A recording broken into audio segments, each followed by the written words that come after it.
And we have an old friend now back with us, so we're really happy to have Amir Kaufman back with us.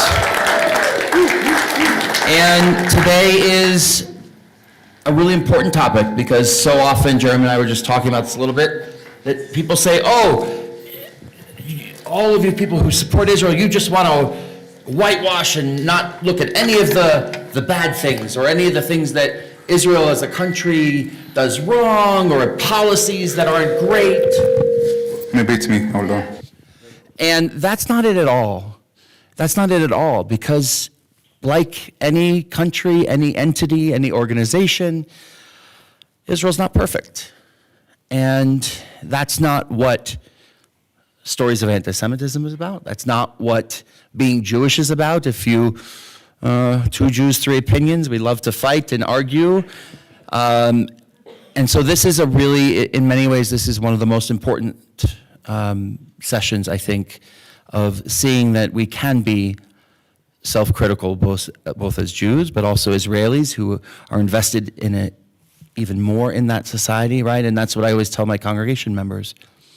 Yes, we have a stake in the land, but we are not citizens and we don't fight in the IDF. So we should also, even in our own conversations, have a sense of that reality of our identity. And so that's all I'll say, but I just wanted to turn it over and begin our session. I'll make two quick announcements. So mark in your, you're going to get an email about this as well, but mark your calendars for February 21st. That's a Saturday. We're going to be right back here at Temple Sinai, and we're all going to have a meal together.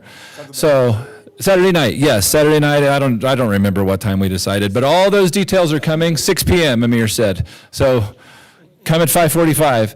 But we're going to eat together, and it's going to be a fun time. So I'm just telling you now so that you can, again, you can mark your calendar. And then the last class is going to be on February 3rd. We're going to be back at HEA, kind of down the street, essentially. But again, emails are coming. And the one other thing, I want you to be thinking about this as well, especially while Amir is talking. But we decided last night when we all met that probably we wanted to get your all's feedback on how you think this is going. And so again, really be thinking about it while Amir's talking tonight. But we want your feedback on what's good, what's bad, what's been successful, what could we do better, and then even what do you want to see for the future. So be watching your emails for all three of those important pieces of information, and I'm going to stop making announcements, and let you go. All right, thanks for coming tonight, guys. Good evening, everyone. Can you hear me? Fine? Okay. Thank you again for being here. Thank you, Rabbi Shields, for letting us use your area, your chapel. I'll contradict one thing that Rabbi Shields said. Yes, Israel is perfect. Presentation is done. We can move on. And no. Just one thing that he said. So, if you don't know me from 2 weeks ago, my name is Amir. My accent gives me up, and I'm an Israeli, as you can tell.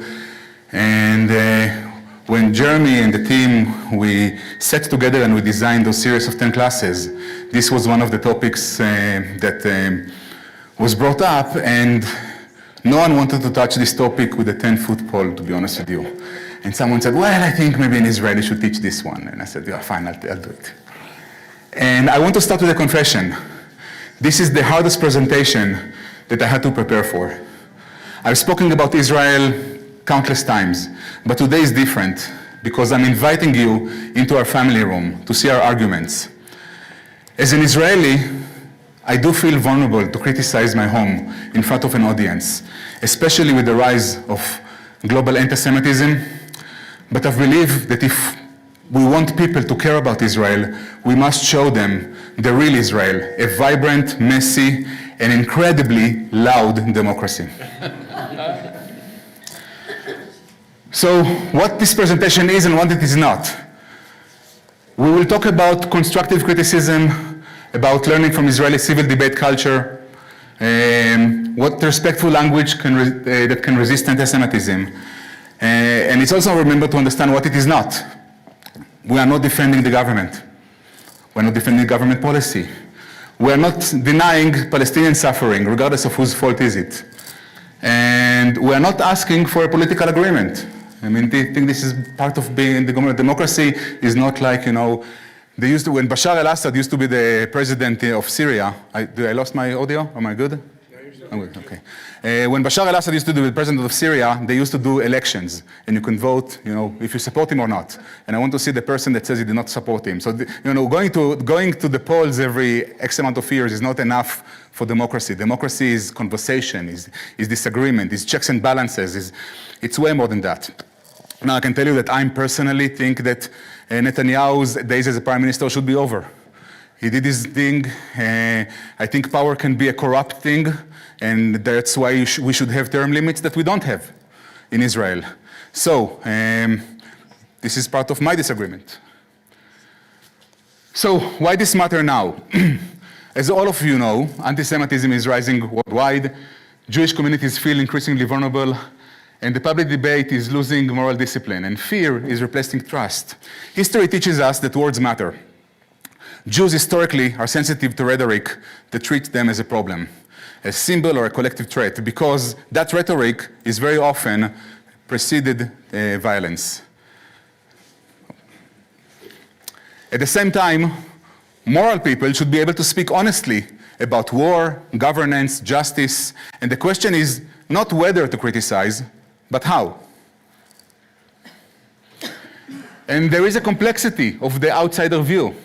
All of us want to shield it. As Rabbi Shield said, no pun intended, we feel that we need to defend Israel because of this rise of anti-Semitism and the voices against. But then that put us at the risk of a blind support that can fuel the other side because we are not thinking critically. And the solution is to criticize like an Israeli with skin in the game. And being an Israeli abroad, or a friend of Israel, like many of you here, it creates a dilemma. You feel that if you admit that the government made a mistake, you're giving ammo to the people that hate us. So we often stay silent or defensive. But that can backfire. And it makes us look like we aren't living in reality. Today we're going to learn how to speak the truth with humility. You can be 100% pro-Israel and 100% against a specific government policy. It is not contradiction, it's a democratic necessity. So, the Israeli kitchen table culture. There are about 9 people living in Israel, over 9, sometimes it feels 9 million prime ministers. My father was a Holocaust survivor. Today is actually the Gregorian date of his, the date that he passed. It was 3 years ago, but he used to have this joke that when a Jew arrived to a deserted island, he immediately built 2 synagogues, one to attend, one not to step foot in. Because, this is kind of the culture. We like to argue. And part of the culture, of the kitchen table culture, is the ownership. We criticize because we care. We belong, and we fight for our home. And we have the family rule.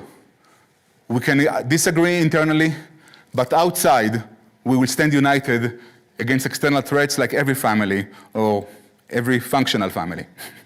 Not all families are functional. So in Israel, politics is not a hobby, it's survival. We are a high argument culture. We argue about everything with everyone because we feel a deep sense of ownership over the state. When Israeli criticize the government, they are not saying I hate the country. They are saying this is my country and I demand it can be better. We need to bring the same spirit of loving ownership to our conversation here. Rabbi Shields, I'm sorry to interrupt. Is there any way to bump the temperatures a couple of degrees? I see people are a bit cold, some people. And I tried and it got stuck in 67. That's now the kids are going to make fun of. No, kids are not going to make fun of. I was looking for a biblical, since this is a Christian Jewish group. That's the sound of warm air. Since this is a Christian Jewish group, I was looking for a biblical reference that we can use, and I found the word tochecha in Hebrew, which means moral rebuke. In Leviticus 19:17, it says, you shall surely rebuke your neighbor, and that our duty is to stay silent when you see a mistake is not support. So it's not just a political idea. It's a biblical one, as I said here. And the concept of tochecha teaches us that if you see someone you love making a mistake, you have the moral duty to speak up, because to stay silent when a friend works towards a cliff isn't love. To warn them is. And our critique of Israel should always be framed in that way, as a holy rebuke intended to strengthen, not to destroy. I did not say it in the beginning, I do speak fast. Slow me down if there is a need. I also speak with an accent, but I can't fix that one. So let's define our boundaries. We're talking about policy versus existence, the line between mistake and illegitimacy. And the goal of the presentation is to provide a safety rail for our speech. And, you know, I also think we need to be fair about it. The government, while we may not agree with some of its policies, I truly believe that when they are doing what they are doing, acting on those policies, they have what they believe to have Israel's best intention in front of them. Now, we might disagree on where does it go. So, fair criticism targets a specific action or a leader. Hate speech targets the identity or the right of people to exist. We're going to look at 3 moments in Israeli recent history that Israelis did it perfectly. And they fought the government with everything they had, but they never stopped loving the country. Our first example goes back to 2005, the Gaza disengagement. The plan was, it was a government unilateral withdrawal from 21 settlements in the Gaza Strip. By the way, my daughter over there in the back, she went over the English here, so there should not be any grammar mistakes. If there are, you can blame her. Because I know I was pointed out on some grammatical mistakes in the previous presentation. So unilateral withdrawn from 21 settlements in the Gaza Strip in 2005. The goal was to reduce friction and improve security, as argued by Ariel Sharon, that was the prime minister at the time. And what shocked half the country was that this was not done by a left-wing government. It was a right-wing prime minister uprooting his own base. Imagine the leader you trusted doing the thing you feared the most. Ariel Sharon was the father of the settlements from the 70s. And he decided to leave Gaza. This wasn't, as I said, a left-wing move. It was a unilateral government decision that felt like a betrayal to half the country. It's important to understand that context to see why the reaction was so fierce. So that started the orange protest movement. And to symbolize it, they had orange ribbons on every car antenna and wrist. And the argument that was plastered all over every road in Israel and every place was, a Jew does not expel another Jew. And the tactics that they used, massive human chains, highway blockades, prayer rallies, and the color orange, as I said, became the symbol of the resistance. Tens of thousands of people, mostly from the religious Zionist community, took to the streets. They were not rebels against the state. There are people that paid taxes, there are people that serve in the military, in the reserves, and they were citizens who felt the state is coming to a strategic and a moral mistake. They argued that Gaza would become a terror base, a prophecy that unfortunately came true on October 7th. You can see some of the images here of that protest. The picture on the right is from the actual disengagement activity when the soldiers dragged out people from their homes. In January 2005, there were about 100,000 people demonstrated in Jerusalem. There are some assumptions that the numbers are actually closer to 150,000. So, I mean, it was a huge protest that covered the entire country, and you could not really go and drive around Israel without seeing it all around you. So why was this fair criticism? Because they focused on the process. They argued that there was no national referendum. They focused on human rights. They said, you're displacing 10,000, well, under 10,000, closer to 9,000 citizens from their homes. These are people that were sent there by the Israeli government for these settlements. And they did not dehumanize. So protesters used the Israeli flag alongside their orange banners. And even though the language was hate-heated, the protesters never suggested that Israel shouldn't exist like we hear, in our protests. They argued that the government was failing its security mandate. They used democratic tools, protests, legal appeals, and media to try to change the course. It was a fight for the soul of the country, not against it. So it failed. That protest failed. And the result was that the withdrawal happened regardless, despite of the protest. The lesson that was learned, that democracy involved pain of the minority, because the minority not always get to set the rules, usually not. And the legacy, it did leave a deep-seated distrust of the unilateral government moves. Soldiers cried as they carried families out of their homes. As I said, it left a deep scar in Israeli society up until today. It taught us that even when protest fails to stop the policy, the act of protesting is what keeps the government accountable in the long run. And it's forced a conversation about security that is going on up until today. There is a quick video here that I edited a bit. The video itself is in Hebrew. It's not really matter what they are saying, but I want you to see the images.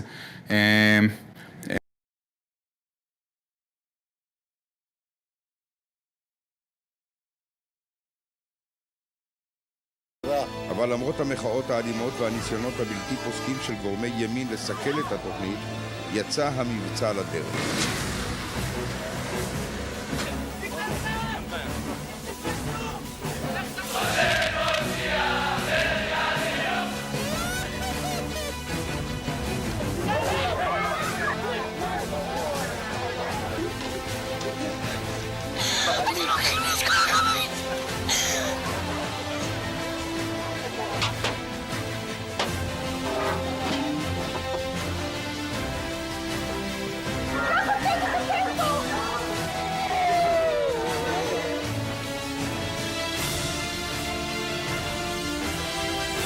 בסך הכל פונו מבתיהם 8,800 תושבים ועוד 5,000 מפגינים שהסתננו לרצועה. סיימנו היום את פינוי הנוכחות הישראלית מרצועת עזה. הצלחנו לשמור על כבוד המפונים והצלחנו. So I don't know if it was easy to see, but even on their orange shirts, there was the Israeli flag that you could see over there. And I'm going to digress a bit from this topic and tell you where do I stand on this one. I served in Gaza in a military service. Gaza was one of the places I served in my military service in the 90s. And in one of the times that I was there, we were providing military escort for the school buses. And one time, as the military escort going in front and behind the school bus, there was an anti-tank missile being firing at the school bus. Now, the school bus had bulletproof windows, but it does not stop an anti-tank missile. I vividly remember this family. They lost 2 children that were on the bus, and 2 or 3 of their other kids lost their limbs. There were casualties over there. But that specific family, I remember the mother speaking and saying that this is God's test. He's testing us. He's testing our devotion. And that's why we need to be here. And I could not understand her. Today as a parent for sure, but even back then, I could not understand how can she think that way. And we should be better off leaving Gaza. Civilians have nothing to do over there. And that was my opinion all the way up to including in 2005. Now, my wife and I, that sits over there, recently watched a TV show that talked about that period. It's about, it's a fictional Israeli TV show, but it goes over those actual events. And I can tell you that looking backwards on it now with the October 7th lens, I feel different. I feel that, first of all, as someone that was on the other side of that protest, I should have shown more compassion for people losing their homes and people losing they're feeling betrayed by the government. That again, this is kind of, as I said, it's digressing from this topic, but something that I felt the need to share with you my own perspective. Let's jump to the future, to 2023. The judicial reform or judicial coup depends on which side of the fence you are. The government planned to overhaul the legal system, and there was a fear of removing the checks and balances of power. And it started 40 weeks of consecutive protest. Israel faced, in early 2023, its most significant internal crisis up to that point. The government proposed a judicial reform that, as I said, critics called judicial coup. And it wasn't about land, it was about the operating system of democracy. And for 40 weeks, through heat, through rain, Israelis stood in the streets because they felt that the very foundation of the state was at risk. Something interesting that happened during that protest, and thousands of Israeli flags in the hands of the center left. And I'll get to that in a second. And the message was that the flag belongs to the people, not to the politicians, and the identity was the patriotic dissent at its peak. And for years, the Israeli flag was often associated with the right wing or the settlers. And in 2023, the liberal democratic camp reclaimed that flag. And they said, this is our flag too. We are part of the conversation. We are the one in the tech industry. We are in the hospitals. We are in the army reserves. And they showed that you don't protest against the flag, you protest with the flag to remind the government who they work for. There are some images here from that protest. I don't know, you can see it from startup nation to shutdown nation, democracy or revolution, never give up.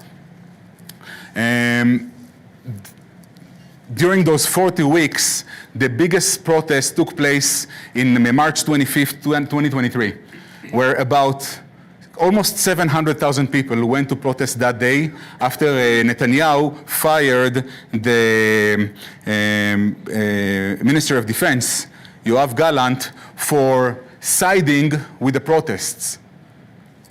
And Netanyahu was so afraid by the public response that it did not take him 24 hours to reinstate him, because he saw the public response for that. It was amazing to see that, to see that thing. But I mean, it was 40 weeks of consecutive 40 weeks of ongoing protest. The thing that stopped it was October 7th. There is a quick video here.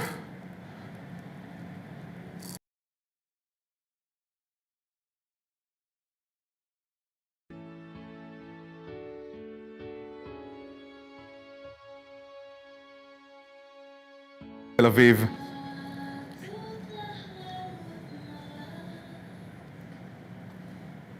Waktu telah larut malam,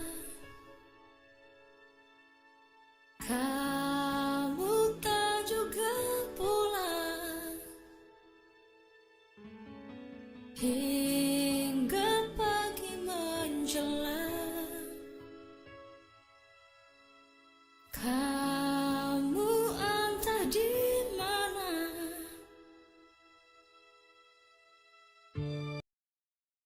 In that day. That day, so that's not exactly 10%, but let's just, for my math skills, right? Right. Like 30 million, 25 million Americans protesting on a day. So, during that protest, the organization Brother in Arms, that you may have heard of in October 7 context, was formed.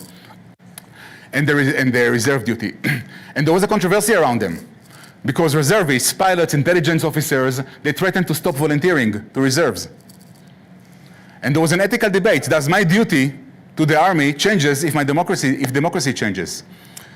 And that protest reached its most sensitive points and sensitive parts of the Israeli life, the IDF. Elite pilots, special forces members, they said they cannot serve a government that was moving forward Thank you, sir, what he said. It was incredibly controversial and painful. It forced every Israeli to ask, what is my contract to the state? This is criticism of its most existential level, where citizens put their own service on the line to protect the values of the nation. Now, it is also important to frame it. There is, in the Israeli law, allows you to allowed to call you to reserve a certain amount of days in a year with some separation, so we can keep some kind of a balance of work-life, since every adult is also part of the reserve service until a certain age. Now, those pilots and elite unit members, in order to keep their roles, they had to volunteer beyond what the law is forcing them to do. And they said, whatever the law boundaries are, we'll keep doing. We will not break the law, but we will stop signing these volunteers letters, and we will not do the extra. That was what they threatened to do. It did not end up happening, of course. When October 7 happened, every single one of them showed up, and more actually. Even people that got released from reserve service showed up. But I'm jumping ahead. So the government was forced to pause the legislation because of this protest. And we say it proves that the citizens are the ultimate checks and balances. Both sides had to realize that the country is falling apart. So the protest worked in the sense that it halted the legislation, and it proved that in Israel the street has a lot of power, but it also showed the fragility. And it reminds us that when we criticize, we must be careful not to tear the fabric of the society so much so it can be mended. It was a lesson in the limits of power and the responsibility of dissent. Our third example is the protest post-October 7th. And it was, many people felt that the country failed and there was a broken contract between Israel and its citizens. And October 7th, as you know, was Israel's largest historical security failure. There was protesting in the shadow of massacre, kidnapping, while war is taking place. Trust was broken. And the shift was from ideology. We're not talking about ideology here, we're talking about accountability.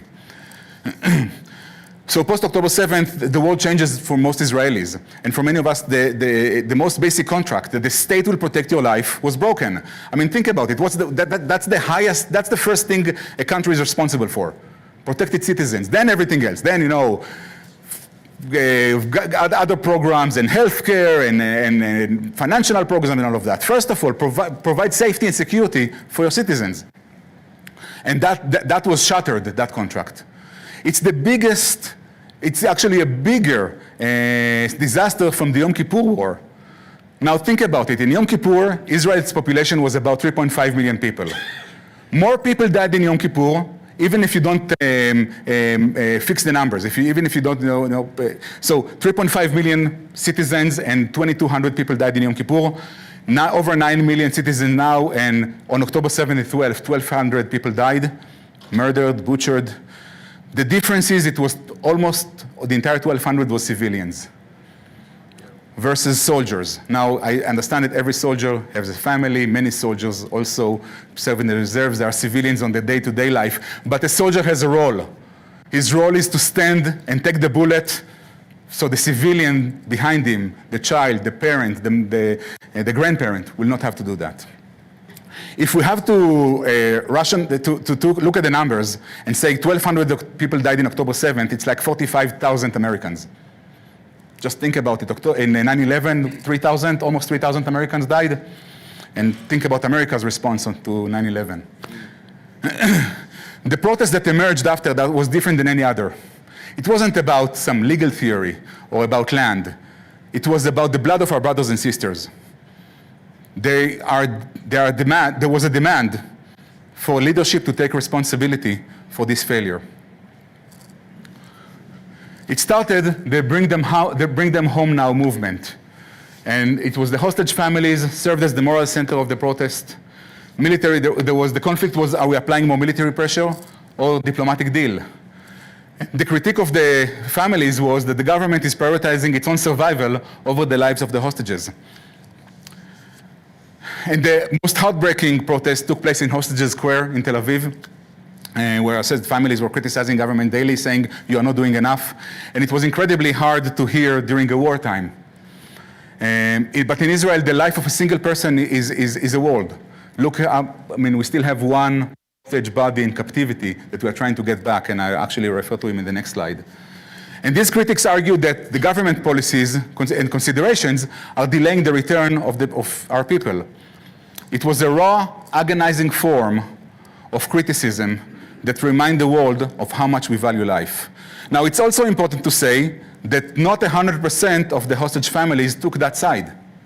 There were some people that, there were a minority among them, but there were some people among those hostage families that said, we're against the deal, and we want the military to keep applying its military pressure on Hamas, while understanding that by doing that, they're endangering their families, their kids, their brothers' lives by doing that. So it's never black and white. And as I said, Ram Gvili is the perfect example of how much Israelis are willing to fight for the moral values. Israel still keep trying to get his body back and fought for over 2 years to get back all of the hostages. And you know, he was a police officer that responded to October 7th. He actually had he was recovering from a shoulder surgery, and he was recovering from home when October 7 happened. And again, I'm digressing here, but he grabbed his weapon and he went out, and his father told him, whoa, you can't fight. And he moved his shoulder and told him, I'm good enough. And he saved a few tens of people before he was kidnapped to Gaza. And I believe he was killed and then kidnapped, if I'm not mistaken. So that protest was a call for a leadership change, and the demand for a national commission of inquiry led by a Supreme Court judge. The argument, there was a call for election, that argument that a failed leadership cannot lead to recovery. And many are calling for elections even now, in the middle of this conflict, or I mean, we still to some extent have it. And the argument is humble. We made a mistake in our leadership, and we need to fix it to survive. They see it as a patriotic duty to replace those who oversaw this failure. And it's a reminder that in a democracy, no leader is immune. Everyone is replaceable, especially those who fail in their primary duty of protection. It brought up the conversation of unity versus uniformity. In unity, we're standing together against Hamas. In uniformity, we think everyone did the same. And Israeli reality is that you can fight the enemy together while fighting the government policy. We often hear that what was war, unity. But we also, as I said, we distinguish between unity and uniformity, and we will put on our uniform and defend the borders, but we will not have to shut up and agree with our prime minister, which we chose unity, we want to stand together as people, but we refuse to stop thinking for ourselves. And this is the secret sauce of Israeli resiliency. You have some pictures here from the protest, and the picture, so in here, this is Tel Aviv. Pictures here are the families of the hostages holding their signs. It's hard to see because of the resolution, but this is a picture of our president, Donald Trump, and it says on top here, Trump's list, in reference to Schindler's List, with the list here below of people that Trump helped release. What else? No empty seat at our Seder table, as I refer to Passover Seder. And the picture here is the picture of Kfir Bibas that it was important for me to bring up. Actually, it was my youngest daughter that suggested to put it over there. Because yesterday, he would turn 3 if he would been alive. Now, Kfir was not the youngest person that died on October 7th, but he was the youngest one that was kidnapped. He was kidnapped before the age of 1, before he was 1 year old. And as I said, he died in captivity with his mom and his brother. And he would turn 3 on last Sunday, so 2 days ago. Yes, I'm sorry? Murdered, yes. Thank you. There were massive, huge protests during those 2 years of war. August 17, 2025, 500,000 people showed up in Tel Aviv to protest. Over 1 million across the country.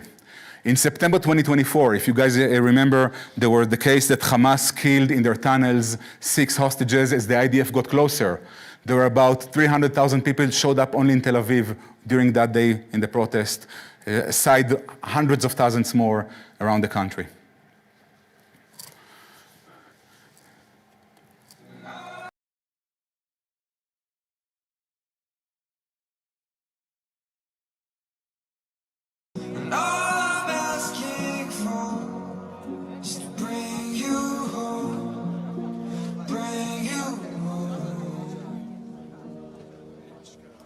Standing in the town square,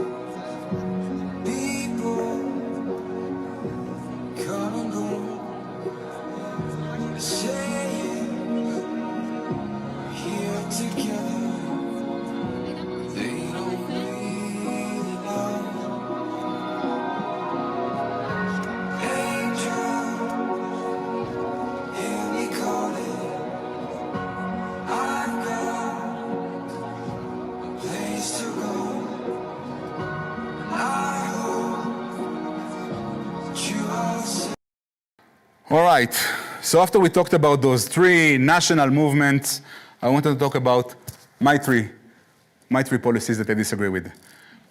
And I show you how Israelis use the right to protest, and I said I want to pull back the curtain on my own perspective and walk you through three policies that I disagree with. And my hope is by seeing how I critique those issues with a mix of frustration and an understanding of the underlying security risks, it might provide a roadmap to show you how we can discuss Israel with both fairness and honesty.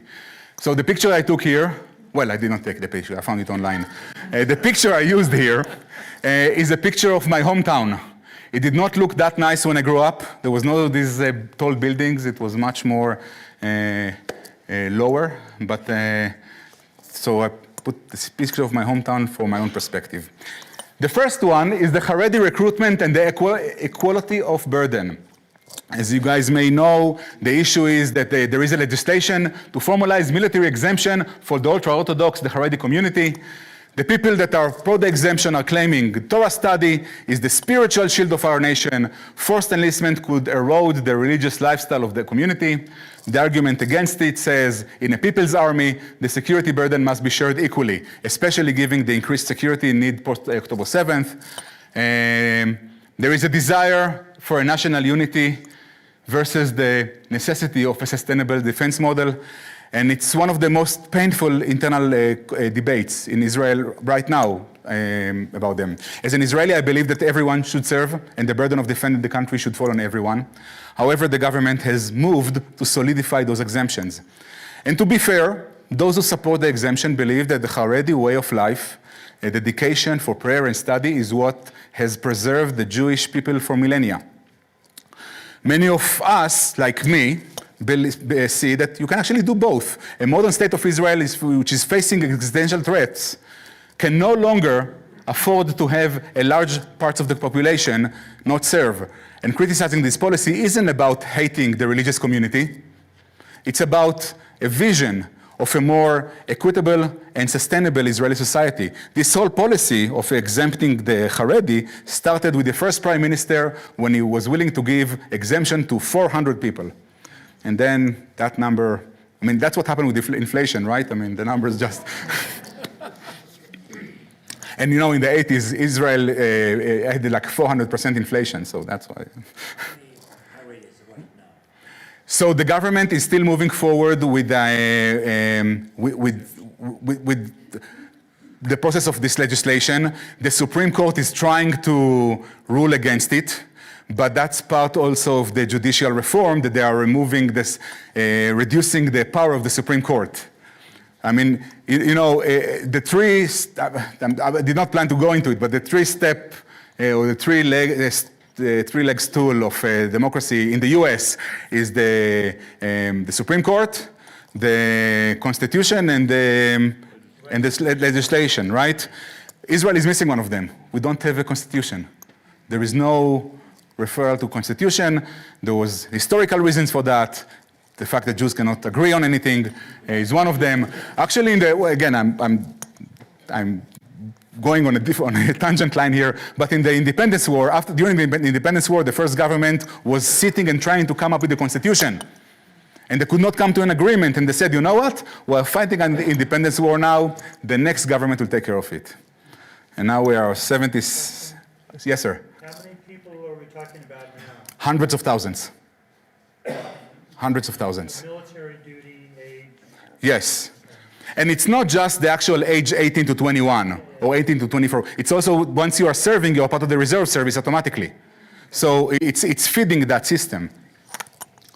I mean, the Israeli regular military is pretty small. I mean, it's not, again, the age 18 to 21. The reserve service is the one that's supposed to protect the country. The whole goal of the regular military is to be able to protect Israel borders up until the reserves will show up. Yes, sir. Are Arab Israelis also, do they have the same obligation to military service? They do not. They do not. But we are seeing, as I think I mentioned it in my previous presentation, we are seeing an increase in their desire to serve, and also among Jews. Repeat the question for the people. Oh, I'm sorry. The question was if Arab Israelis also have the same duty, and the duty is only for Jewish Israelis. If you're Arab, if you're a Muslim, Christian, or Druze, you do not have that duty. But among the Druze community, about 85% of Druze join the military. Among Christian, it's not as high, but it's pretty high. And among Muslims, it's actually getting higher since post-October 7th. How many seats does it already have in the Knesset? How many seats? 12, 13. Yes, Wait, that's 10%. Can you repeat the question? yes, how many seats do they have in the parliament? So it's about 12, it's about 10% of the parliament.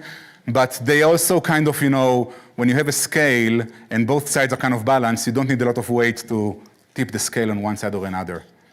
Next time you should ask the question I gave you ahead of time, not the one I wasn't prepared for.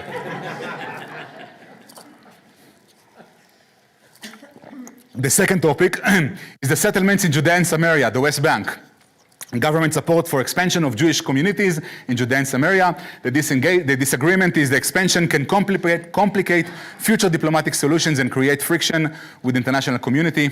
And the complexity is that the security vacuum, leaving those areas entirely mirrors the 2005 Gaza disengagement, raising fears of October 7th style threat emerging from the east. And so there is a questioning of settlement expansion while acknowledging the legitimate security nightmare of a total withdrawal. This issue of settlement is often where international criticism is the loudest. And I personally disagree with the rapid expansion of settlements because I worry about the long-term impacts on our democratic character and the standing in the world. And also, I strongly condemn the violence of some of those extreme settlers. Most settlers are not extreme, but there is a loud, violent extreme among the settler community. But if you want to understand the Israeli heart, you must understand the fear. We saw what happened when we left Gaza. It became a base for terror. And if we leave Judea and Samaria, the same rockets can hit our main airport and every major city in Israel. So I can criticize the government with the expansion policy while still being terrified by the security vacuum of a total withdrawal would create. And it's not a simple right versus wrong. There is no right versus wrong. I mean, it's shades of gray, everything here. It's a security versus future dilemma. Now, my wife and I grew up in a very different environment. I grew up in a very lefty home.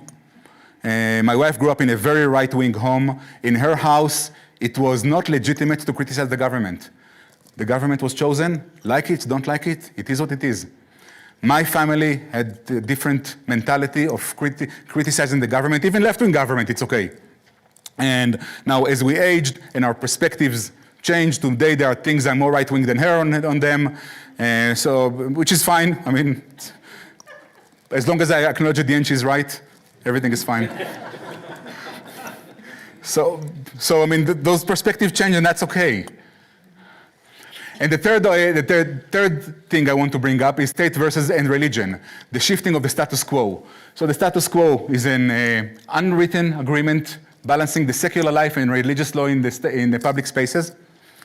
And there is a perceived move from a Jewish state, which is a national identity, towards a halachic state, which governs religious law. And the concern is increasing religious influence on public transportation, commerce on Shabbat, pluralistic prayer. My goal, what I want to see happening, is restoring the balance that respects tradition without alienating the secular majority. And I think this is the soul of the country. For decades, Israel maintained this delicate status quo, a balance between, as I said, being a modern democracy and a Jewish state. Lately, many Israelis feel that this balance is tipping towards a more religious state. I love the Jewish character of the country, but I disagree with those government policies that impose religious restrictions on the secular public. To criticize it is not being anti-religion. It is to argue that Israel I grew up in, a place where tradition is honored, but individual freedom was also protected. Fighting for this balance is a sign of how much we care about the longevity of the Zionist dream. Now, you know, I forgot who said that when he grew up, it was okay to go on Saturday morning to the synagogue and then go to watch a football game in the afternoon. Which, you know, if you look at the halachic way, you will not drive with a car to watch a game. Yair Lapid, I don't know how much you know Yair, did I mention Yair Lapid? Yeah. So Yair Lapid, he's a parliament member, he used to be a journalist, and for a very, very, very short time, he was a prime minister until his government fell. So he was prime minister only for a few months. He said, he actually, I think, used a perfect example. Yom Kippur is the holiest day in the Jewish calendar. It doesn't get holier than Yom Kippur. And people don't drive in the streets of Yom Kippur. Now, they don't drive not because there is a law. There is no law that prohibits people from driving on Yom Kippur. There is a consensus. There is an agreement. We don't do that. And he said, you don't need a law for that. We just need the agreement.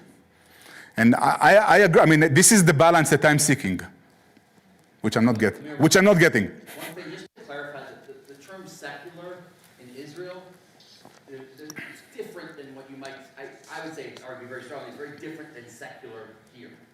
When we say secular here, we're saying not religious in any way, and I would argue that most Israelis are Reformed Jews. No. If you ask what people are doing, a lot of the secular Israelis are marking Shabbat in some way with their families, friends at home.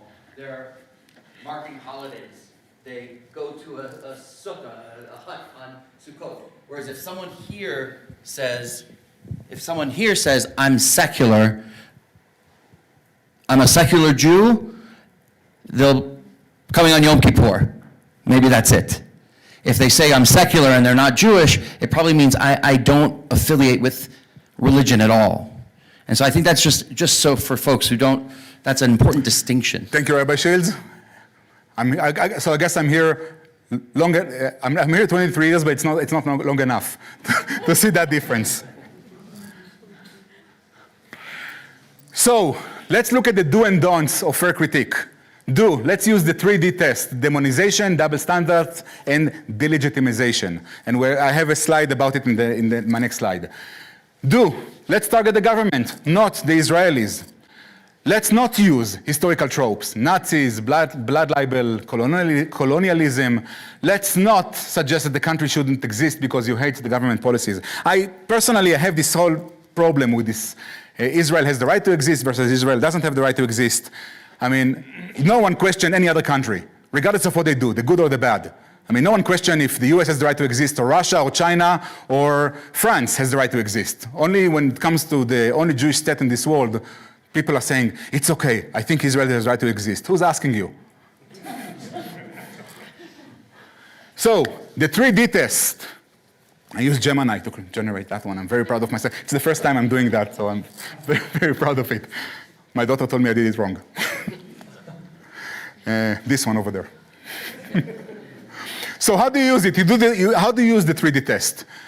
If your criticism demonizes Israel, make it subhuman, use double standards, judges Israel differently than the US, France, Germany, Russia, or you delegitimize Israel, saying it shouldn't exist. It's hate speech. But if you say, I think the Israeli housing policy is discriminatory, or the Israeli security strategy is failing, you are being a fair critique. To be specific, don't say the Jews are doing X. Say the current Israeli government is doing X. That simply changed the language. That can change everything. That is changing everything. Some questions and answers. Well, what if my criticism is used by an anti-Semite? And my answer is, don't let them set your boundaries. If you speak with the fairness and humility, you actually take the power away from them. You show that supporters of Israel are moral, thinking people, and not blind followers. If someone uses your words to hate, correct them. Say, I'm talking about the policy, not about the country or the right of the Israelis to live in the land. The key phrase is, I support the state, but I oppose a specific action. And there are two other videos that I want to almost finish up with.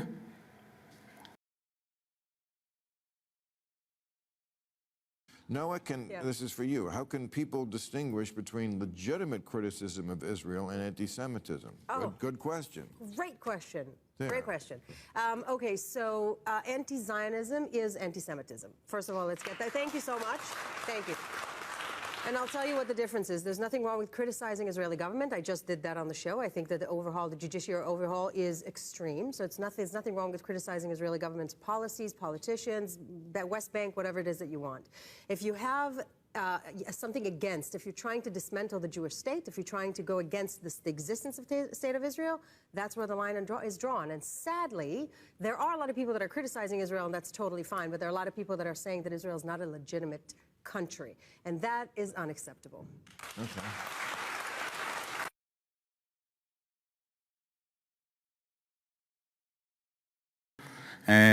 She wrote two really, really good books that I would highly recommend. I think it's in the list of reading material that Jeremy is going to distribute. One of them is Israeli Simple Guide to the Most Misunderstood Country on Earth, and the other one is that came out until in 2024, Uncomfortable Conversation with a Jew. Now,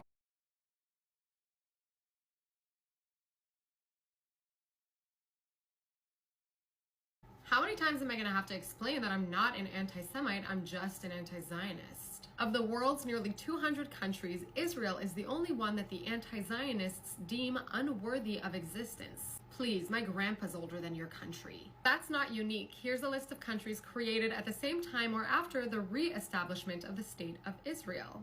Well, Israel did the Nakba, so they don't deserve a country. The Nakba was a result of a war forced onto Israel, the consequences of which were 750,000 refugees. Now take Pakistan, established around the same time. According to the UN, this country's establishment caused 1 million people to lose their lives, as well as the creation of 14 million refugees. There are endless examples of this because the world changes and populations move. Holding on to victim status is an art form perfected by the anti-Zionists. And it is, in fact, a form of anti-Semitism.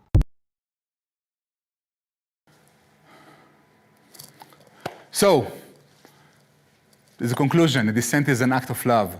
Israeli, you know what, before that, so we have covered these three eras of protest, 2005, 2023, and today, in addition, my own three policies that I personally disagree. And in each one, Israelis shows that they love the country enough to fight for its future. As our friends, I do ask you to do the same. Don't feel that you have to be a PR agent for every government decision.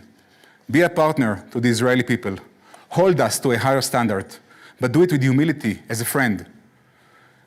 And when you criticize fairly, we aren't hurting Israel. We are helping it become into the light of nations that it meant to be. And I will end by saying, Am Yisrael Chai, in all its complexity.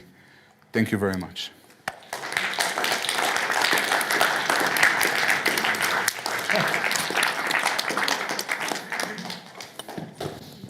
That was amazing. Wherever you went, there you were. Thank you, Amir. So we're going to do what we always do. We're going to take a short break. There's waters out there down the hallway, and the bathrooms are right around the corner. And then when we come back, Brad Donison will lead us in a time of asking questions. No, I'm just kidding. We do expect at least one question from you, Brad, but we want questions from everybody, so have your questions ready for Amir, and we'll see you in a couple minutes. Is the shortest answer in the English language.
tell them to come back in, stop drinking water, and come back in and be dehydrated?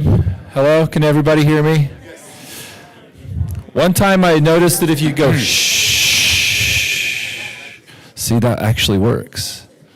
I don't know, it's like a kindergarten teacher thing, but it works. So come on in, sit down. Hope you have your questions in the chamber and ready to fire at Amir.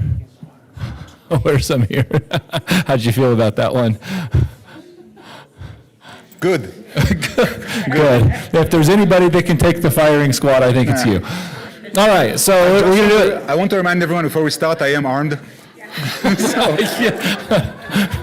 We do have security, okay? The walker's ready with the microphone. Okay, if you got a question, go ahead and raise your hand. Brad, you get to go first, as always. Our neighborhood Canadian question asker. You're an American Canadian, United States citizen. I love the hat. Right, both. I love the hat. But this does come up. Because I'm Canadian, I have experience with the multi-party system. Yes. Here in America, we just believe in vanilla or chocolate ice cream. Those are the only two flavors. You got Republican, you got Democrat. Okay, maybe there's Ross Perot for a little bit. But in Israel, there's many parties that actually get seats in there. And I'm just sort of wondering, as far as the status quo and the Temple Mount, how many of those different parties, is it just the religious parties that are sort of concerned with that? Or is this something that's sort of growing grassroots and there's more interest in addressing the status quo and getting some equity and fairness in that? You're referring to specifically about the Temple Mount? Yes, Temple Mount. So I think that, first of all, ultra-Orthodox Jews would not enter Temple Mount. They would not go there, ultra-Orthodox, because they will go there only when the new temple will be built. So ultra-Orthodox will not go there. So on the ultra-Orthodox, they will not go there. The very left will not go there because of political reasons. And in the center, it depends. Now, you started talking about political parties, and I thought you were going to a different direction. And I thought to myself, it's a perfect segue because I'm working on a class of explaining the Israeli political system for our synagogue. So you did not go that way. But I decided to talk about it anyway. I don't know as much, from a political stance. I mean, there are some people on the religious right that do want to go and pray in Temple Mount. And I can tell you that me and the gentleman that's standing behind, we went to Israel in November, and we went up to Temple Mount. They actually checked his backpack to see that there is no prayer books over there, since Jews currently are not allowed to pray there. But you have those Jews that decide that they do want to go and pray out there. That's why the police is checking those bags. So I don't know if it's clear of this party is supported, this party does not. It's a lot of personal preference and religious observation and belief. I hope I answered the question. The really pretty lady in the back. That happens to be my wife.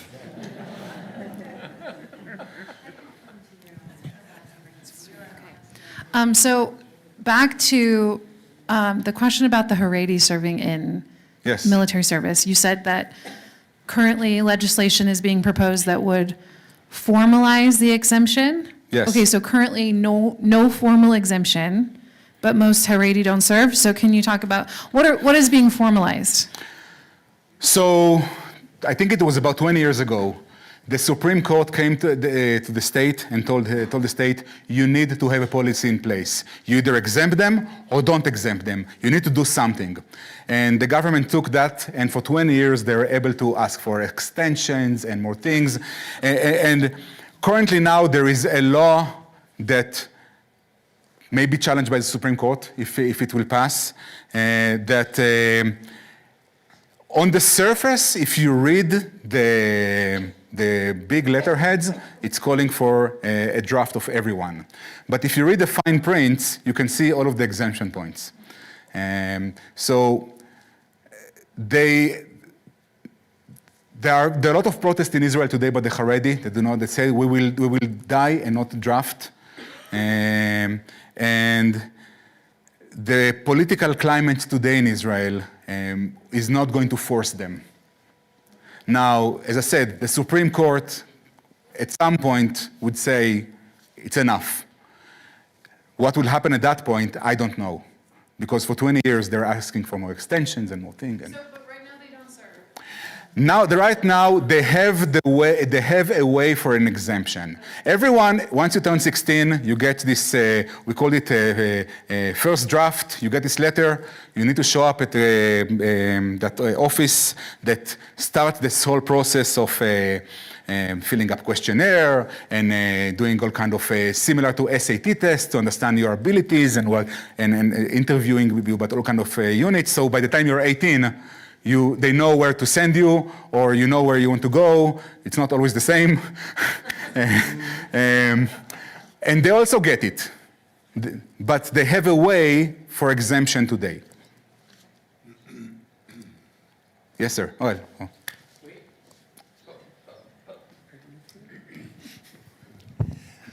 What became of the Gaza settlers that were evicted? So, many of them ended up, so it's kind of interesting. Israel, post-1967, Israel controlled the Sinai Peninsula. And there were many settlements in Sinai. In 1978, Israel started withdrawal from Sinai, and many of those families end up building settlements in Gaza. Encouraged by the government. The government sent them there. It was legal. They did not do anything against the law. And now many of them were actually being offered to build communities outside of Gaza in what we call the Gaza envelope. Now Gaza envelope have a lot of also, the people that live in Gaza were more right-wing kind of people. The Gaza envelope has a lot of left-wing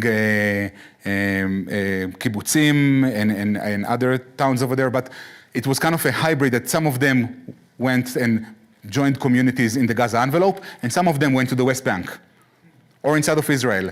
The government did offer anyone that was willing to take it a very generous compensation offer. Now, if you lived in that place since 1978, or even before 1978, I mean, you lived in that place up until 2005, what's a generous offer? I mean, they kicked you from your house. You saw the demolition of the houses. Israel provided to the Palestinian Authority that controlled Gaza at the time. It was before Hamas took over. Hamas took over in 2007. Provided them all the greenhouses so they can use that for agriculture, provide them a lot of infrastructure, and we saw what happened to all of this infrastructure, and it was used for terrorist activities.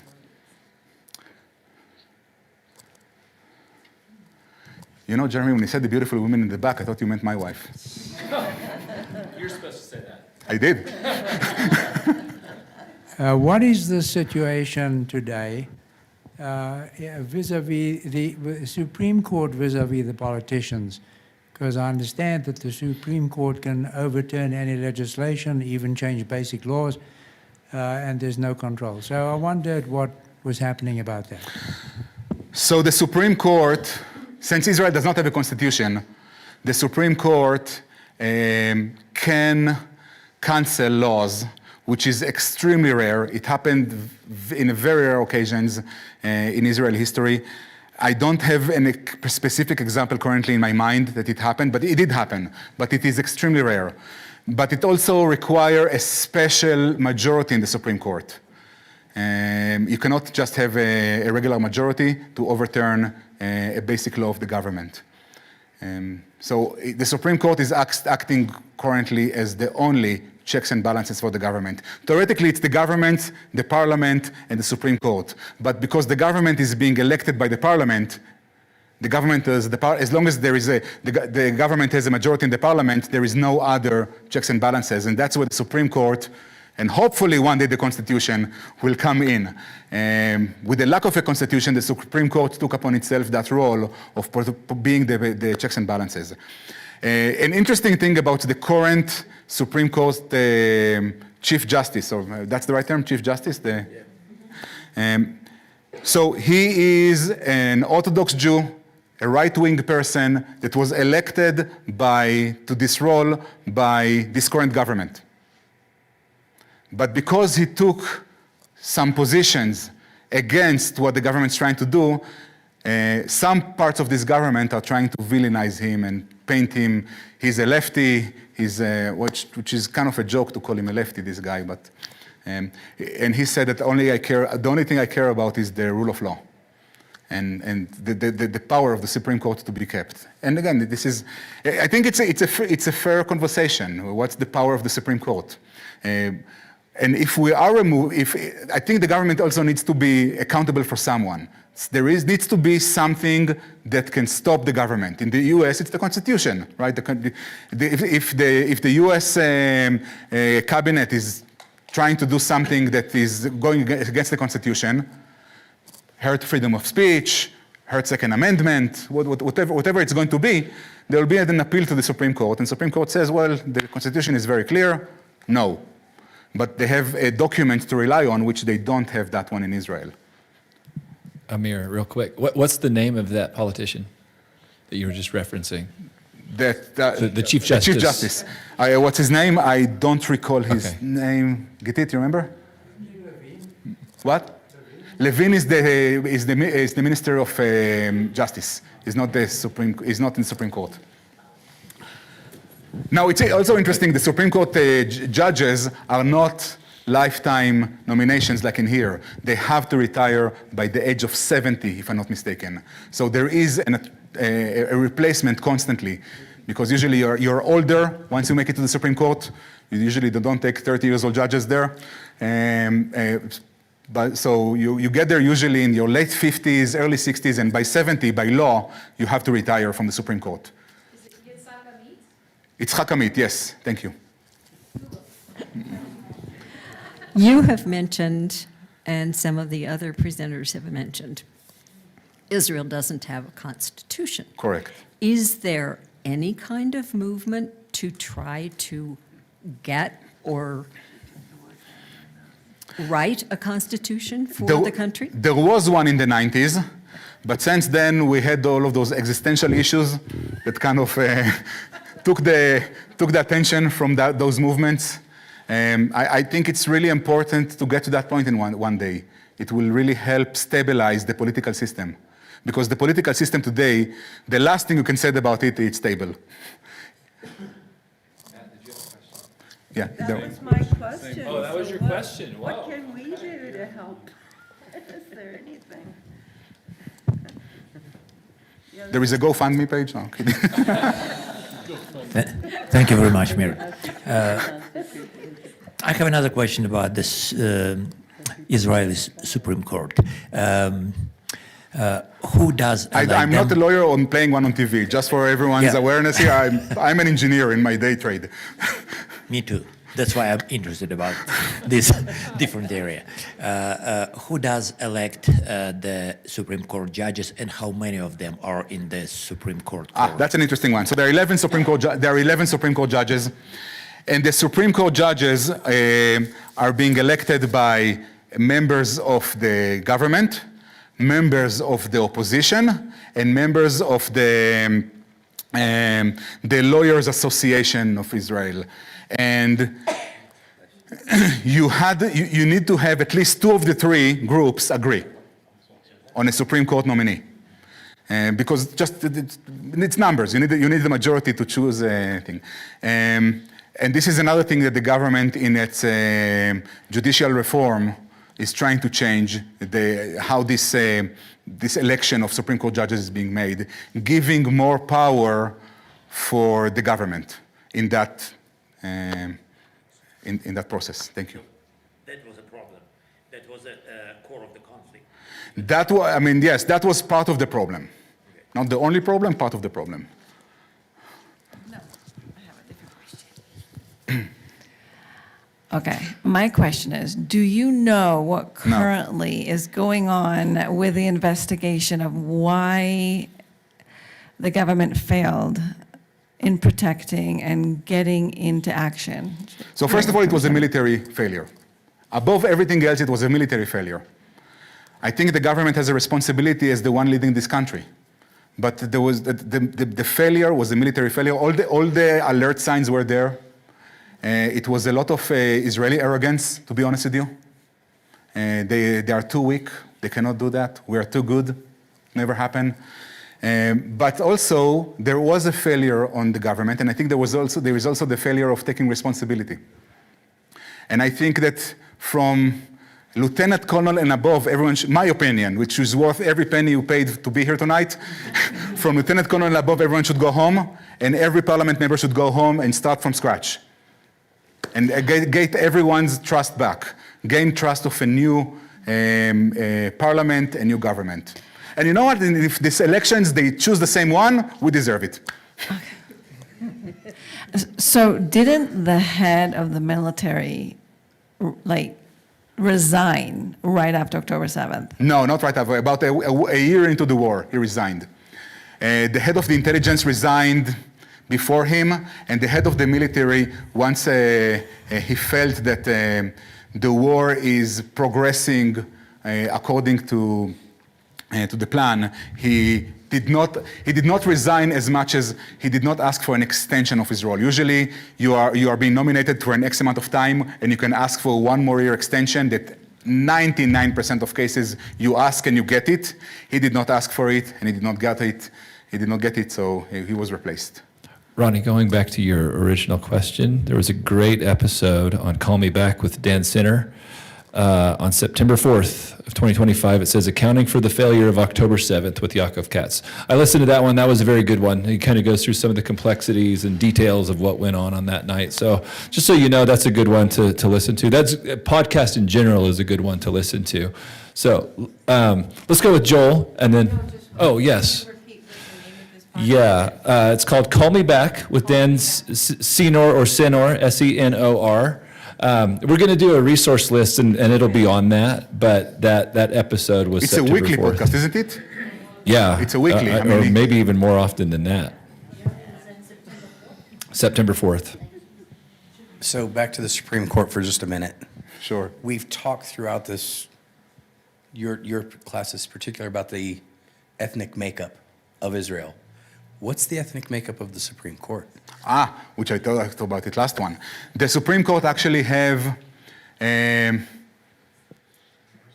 is now the first Muslim Supreme Court judge, but Israel already had in its past at least 4 non-Jewish Supreme Court judges. There were Arab Israelis.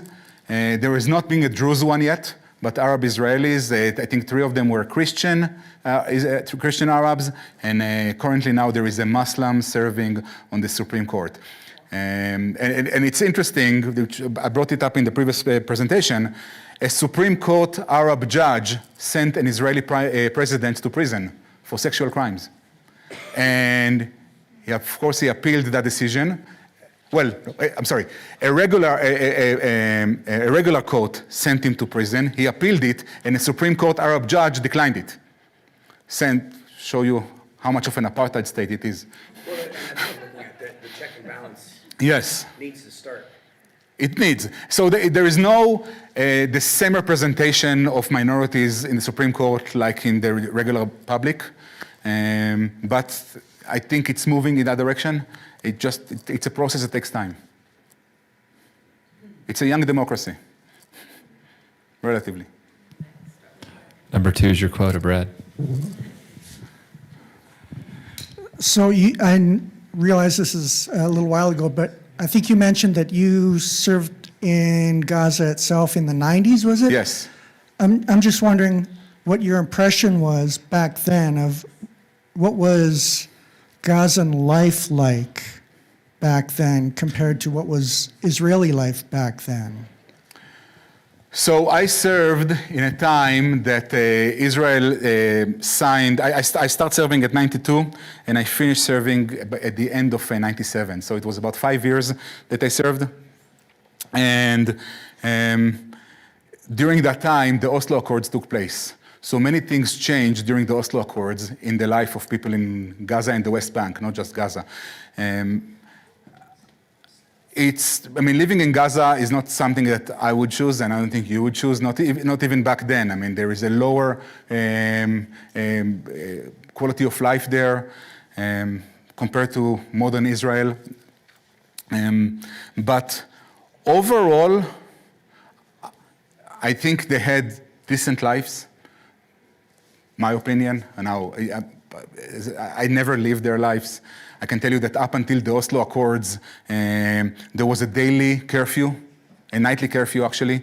Every night at sundown, they were not allowed to go outside and drive. It was post the Intifada, the uprising time.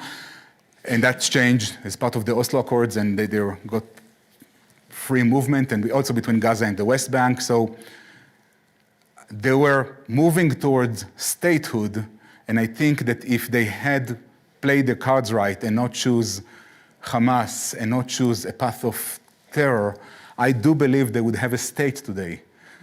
I think, who was it that says that they did not miss an opportunity to miss an opportunity? I forgot which one? Abba Evan, the Palestinians, and he said it in the 70s, right? That they are not missing an opportunity to miss an opportunity. Thank you. We probably have time for one more. And Amir, admittedly, I had to be out for about 10 minutes, and so maybe you covered this already. But for those Israelis, you missed the best part, by the way. I noticed it when you left. I know. I had a feeling. This was the best part of the presentation. Don't worry, I'll go back and watch it. But you may have covered this, and so if you did, just forget this. But for those Israelis who don't like Benjamin Netanyahu, what do they not like about him? What politics do they not like? So it varies. Give us the top three. So some people don't like, some people are saying that Benjamin Netanyahu does not have real right-wing values. Benjamin Netanyahu does what works for Benjamin Netanyahu. And so, for example, and I'll give you an example for that, the name of Avigdor Lieberman say something to you. Avigdor Lieberman is a very right-wing Israeli politician, and he lives in this remote settlement, and he walks the walk, he talks the talk. He's a very right-wing. At the second that he stood up against Netanyahu and said Netanyahu should resign, Netanyahu immediately that day said he joined the left. Now, to say that Avigdor Lieberman is left is like saying there is a sunshine outside now. Netanyahu, as part of addressing to his base, points out anyone that does disagree with him as the left. There are people that are way more right-wing than him that he points out as left. That's one thing. Some people are saying that, as I say, power has the potential to corrupt, and we need to move on. He did an amazing job decapitating the head of, well, not physically, but literally. Not literally, but thank you, figuratively. Everyone in his party that could threaten his role and being a potential replacement. He did an amazing job doing that. So, that's two of the reasons. Two follow-ups to that, and then we'll dismiss. How long has, or maybe we'll do one more question. How long has he been in power, and when is the next election, and who do you think will be the next prime minister? 96 to 99, first election. And in 1995, Netanyahu was interviewed in one of those late night shows, and he was running for office, and he said that one of his first things that he's going to do as a prime minister is going to put term limits in, because he said, if I cannot do it in 2 terms, don't elect me anymore. You can find those things. It's in Hebrew, and I can actually find that thing for you. And he said, if I cannot do it in 2 terms, I will never be able to do it. Don't elect me anymore. And that was in 1995. He was elected from 96 to 99, first term. Theoretically, Israel has elections every 4 years. It's very rare that the government actually served the entire 4 years. Usually, when the sharks feel that there is blood in the water, they start circling, and they're throwing the government away. So that's why this government served only 3 years.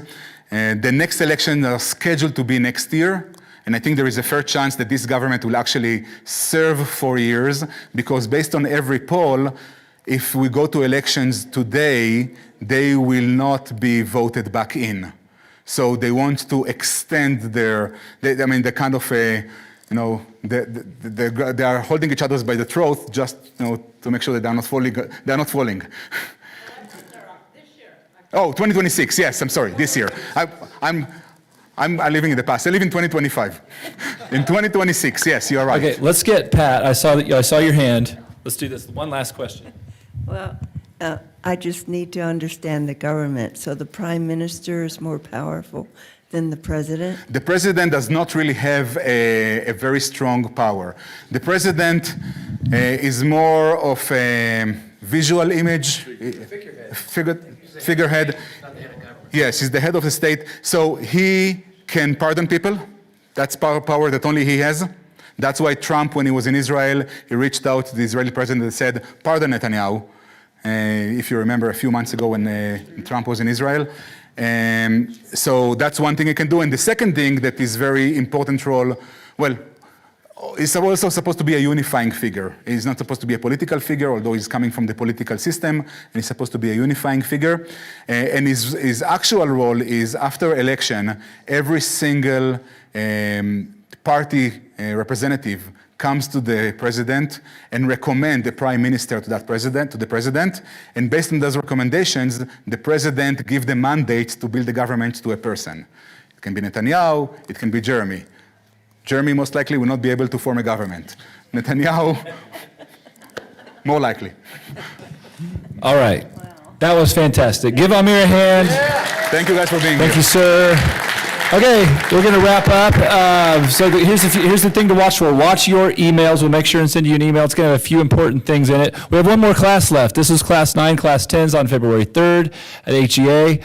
I will share. We're going to do a time after I share where we're going to bring members of our steering committee, people that have spoken before, up and maybe just do a little bit of Q&A and maybe talk a little bit about the future. So you can look forward to that. And then don't forget that on February 21st, we're eating together here at Temple Sinai. More details coming. We got a survey coming out. Make sure to give us your honest feedback on that, and a resource list will come out as well that has all of these PowerPoints on it, that has the videos that you can go back and watch and share with all your friends. So just be watching for all those things. Those are all important things. Okay? All right, with that, thank you very much.